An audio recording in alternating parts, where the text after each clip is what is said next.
అలాంటిది మాధవ ఎందుకలా అన్నాడు?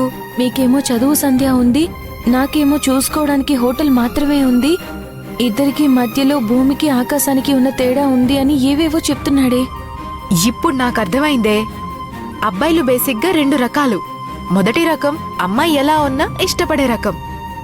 రెండో రకం అమ్మాయి తనకు నచ్చే విధంగా ఉంటే ఇష్టపడే రకం.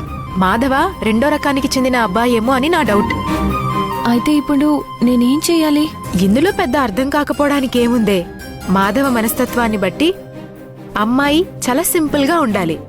అచ్చం పల్లెటూరు అమ్మాయిలాగా రెడీ అవ్వాలి.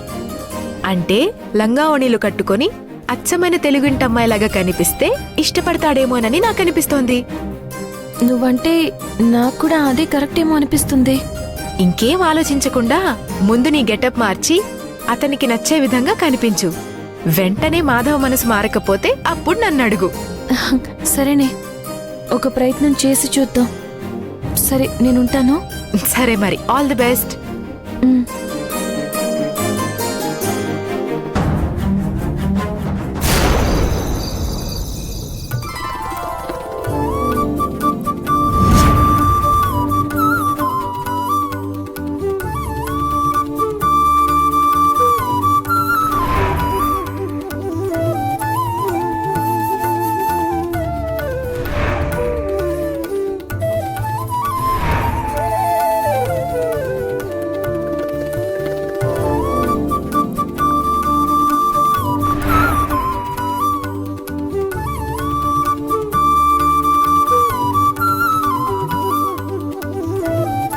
అసలు ఇదంతా కాలం చేస్తున్న గారడి అనుకోవాలా, దేవుడు చేస్తున్న మాయ అనుకోవాలా?